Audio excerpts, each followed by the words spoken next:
Alright, welcome to Shop Talk Number 25. Alright, 25. Boom. Woo! Cheers. We've run out of topics. No. And that's it. Like, if you can't build a guitar now, you're done. Yeah. So, the Shop Talk last week kind of got me thinking about some things. Like, would you stick metal on the top that's supposed to be the sound creator? You mean a soundboard, or? Yeah, on the top of your guitar. As opposed, you mean like a metal top? No, just some one metal like, decorative things like this. Yeah. Like, as in, the decorations? Yes. What's the downside, you mean? Yeah, like, and so I was thinking form versus function. Yeah.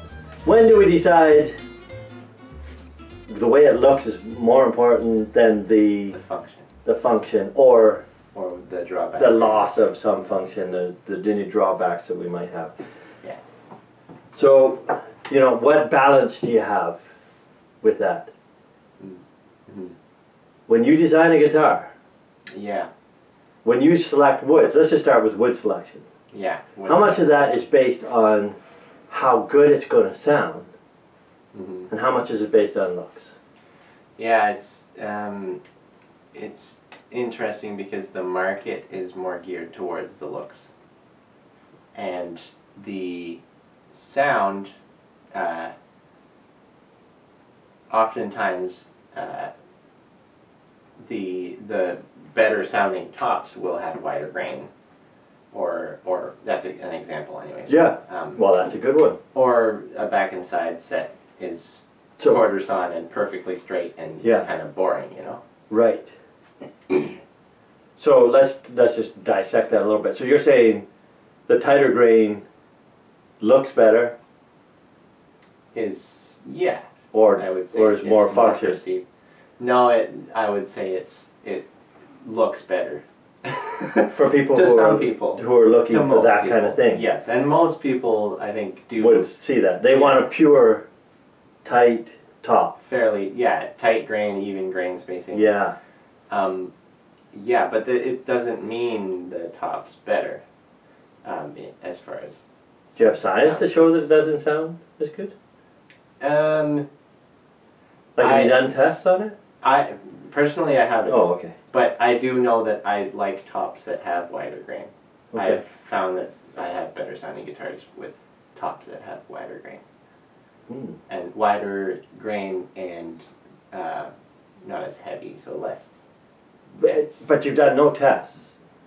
Let me be correct here. So this is just you feel it's a better sounding guitar. Yes. You have no way of knowing. But I've made almost 50 guitars. Yeah, but you have no way of knowing. What if you stuck a tight grain? My favorite guitars have been the ones that have. What if that had nothing to do with the top? What if that was the bracing or the? It could be. The size of the chamber. I guess you're right. Or how stiff the sides were. Uh-huh. Like, you can't just make stuff up. No, you're right. Yeah, you're right. You see, this is what we're dealing with. But it is a good place to start. Yeah. It didn't hurt the sound. No. Let's turn it around the other way. Did it hurt the sound? No. Wider grain, no. Right. So, did it actually cause it to be a better sounding guitar? Maybe not. But it definitely didn't hurt the sound. It didn't make, you know, so therefore it is possible to make a good sounding guitar with a wider sounding grain, with a wider grain. Yeah, so this is like form function. That was a little bit of a touchy one there, but. Well, yeah, I think relating this to back and sides is actually more applicable because let's go flat sawn versus quarter sawn, for example. If you have a flat sawn back, it looks really interesting because the grain kind of swirls, or like it's flat sawn, so that figure is really popping, interesting. It's not as stable, so there's the function. The functionality of it is less. I mean, we have big hopes that your guitars are not going to break. Yeah. Cracks in a guitar are not the fun part of playing. Yeah, no. No, or owning a guitar, period. Or owning a guitar, period. Yeah. But like, yeah, fancy woods, fancy looking woods. Yeah. Some woods can be visually striking, but unstable. Right. I actually have a great example of one of my earlier guitars. I used sapwood in the center, and it was a fairly wide stripe, and it was oven coal back and sides, Shedua, Mozambique, other names for it, and the sapwood in that particular species seems to not be solidly connected, or it's unstable between the sapwood and the hardwood. So I ended up getting cracks along between the sapwood and the hardwood. Right. And I had to basically replace the back. But there's a great example because the sapwood looks visually striking. Right. And sometimes it can really make a back like pop. Right. Sometimes it can be too much, in my opinion. But yeah. But that is one of those things. Now I don't use sapwood in my backs unless I can, unless I know that it's not going to be unstable, or if it's really narrow and that back strip reinforces the whole thing. So it doesn't matter anymore. Yeah. Yeah. Yeah, that's a great example. So what are some other places where form meets function? How about the shape of a guitar? Well, that's easy. All the good shapes look better. All the good shapes look better. Yeah. So what about a dreadnought? Yeah. That's not a great shape, is it? Visually, I think it's terrible, but it sounds really great. And you can't disagree with me, can you? I cannot disagree with you as much as I want to. I do not want to ever own or play another dreadnought while playing it. Okay, I'll own it even, but I don't want to. My goal is to make good sounding guitars that are not dreadnoughts. Yeah, that's form versus function. Yeah, absolutely. Because I don't like the way that they look. No, and I agree. What about cutaways, Eric? Yeah, like what's the point of a cutaway? Good point. Yeah, what can be? What advantage could you get from having a cutaway?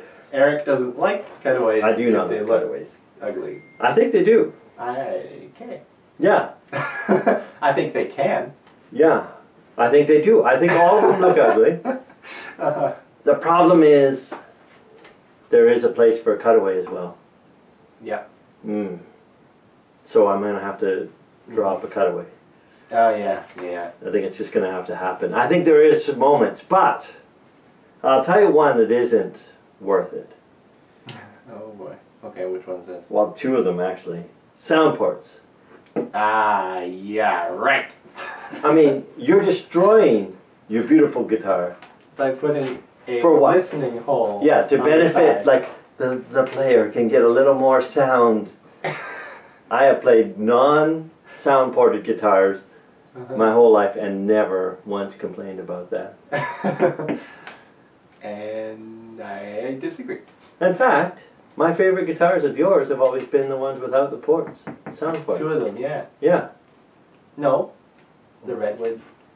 Yes, it sounded good before you put the hole in it, though. The hole was in there before. Aha! Okay, but I think it would have still been good. You know, like those are some decisions, though, you have to make. Some people will not buy that guitar. Well, they have to make that decision, too. If they like it enough, you know. But those are aesthetic forms. There for a reason, but some of those reasons can be argued. Right. I do not think the sound port is as beneficial as some people make it out to be. Yeah. It is. It does definitely do something. Okay. I disagree. Yeah. I think it is very beneficial. But I think we agree that we disagree. Okay, maybe. So maybe move on. Maybe we need to have a whole shop talk on why sound ports and then just like sparring. Yeah. Okay. We should run tests and everything. Yeah. So you were saying metal in a top. Metal in a top. So that's a decorative feature. Yeah. Is it going to affect the mass? Yeah. Is it going to affect the sound of the guitar? Do you care? if it does, I'm going to say that you would never hear the difference. Yeah, okay. But it looks very nice. Yeah. I think. So in that spot, it doesn't. Yeah. What if somebody asked you to put it right over here, right past the bridge? Yeah. Wood burning on the tops, same idea. Yeah. I used to do wood burnings or like pyrographies yep. on my tops, and I always kept it to the upper bout. Mm-hmm. And I had a few people ask me if I would do them on the lower bout. There's a great example. It might look cool. Yeah. But functionally, it could kill the sound of the guitar. Yeah. Yeah, so that's a place where you'll draw the line. What about as far as like necks? Necks? Yeah. Is there something that you sometimes do or don't do because of the strength of or the way it would play? You mean like the types of wood you would pick? I mean, I think it's the same idea where woods, flats on woods can look more interesting, especially for a fingerboard is kind of what I'm talking about. Yeah. I mean, I guess it also depends what kind of glue you're using to glue your fingerboard on. Whether it'll twist. Like flats on is more like the curve. It will expand and, cup. Cup. But if you're using like an epoxy, then it won't do that. So I guess it's fine. I don't know. Yeah, is there any other reason why it would matter? Over time, would it start cupping if it'd have to break loose, right? Yeah, I don't think it would. No. Types of wood. Straight, actually, for a neck, straight grain versus wavy grain, or a grain that sort of wanders. Right. When there's grain that wanders, it can look really interesting. Yeah. But obviously, in a neck, it can be unstable if it's grain. And now we've gotten to something that really is quite important. Yeah. Yeah. Which is? Stability? No. Up on the end of the head there. Between the neck and the head. The volute. Oh, yeah.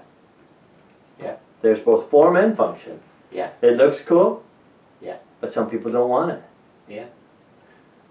Yeah, although I don't know if I've ever met anybody that didn't like. I mean, I guess there are people that don't like volutes, but I don't know if I. You don't know if you talk to them very long. There's gotta be. Don't talk to them anymore. Do you like volutes? No. Next. But yeah, you're right. Volutes can be visually striking, I think. Yeah. And they are functional as well. Right. So what are some areas where you would give up some function for a look? Like cutaways, which is a waste of time, but some people do it.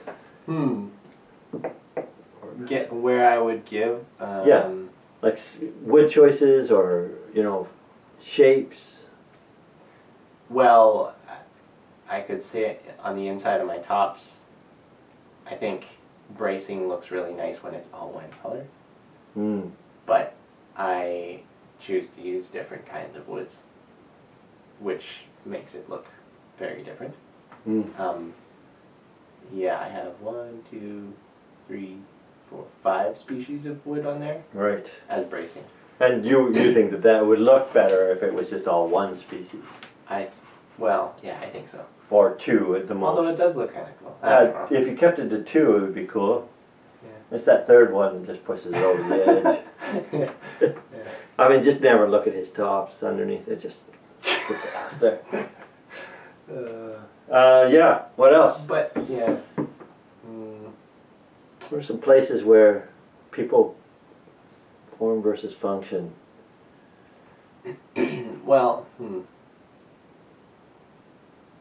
Wondering. I don't know. I think that's. Well, I mean, maybe the number of frets. Fan frets? Fan frets? Yeah. They look hideous. Yeah, they can look pretty hideous. Yeah. No, but they can look really awesome too. I understand if people like that. But functionally, yeah. Yeah. I think shapes of guitars in general. Okay. It's a big one. Yeah. a lot of them can be a visual statement more than thinking about acoustics. And right. Yeah, and I mean, when it comes to electric guitars, you know, as we mentioned last time. Yeah. The shape of your headstock. There you go. That's something that's really gonna kill your tone or make it better sounding. Yeah. I bet it would. If you do a flat head. Yeah, you know, like without the angle? Yeah. Way better on electric guitar. Sound is just, oh yeah, way edgier. It's rock and roll. I believe it. Man. Okay, maybe we don't play it. Yeah, so I mean there are decisions that you have to make. We've missed some, I know, for sure. Yeah. That you make along the way. Like the type of binding you use. What? Oh, I have another good one. If you haven't, maybe you've seen my Phoenix bracing on the Ember series. Yeah, take a look on Instagram if you want to see that. It's really cool. Yeah, and it's just, I designed this bracing pattern, and then I actually noticed inside my bracing pattern, after I had planned it out, that there was this bird shape with the wings and the head, and it was like a flying bird. Anyways, so I painted it. I stained the inside of the guitar in the bird area between the braces. And I had a luthier actually tell me bracing is more about function than looks. And would you agree? And I was like, oh, well, I thought that was a given.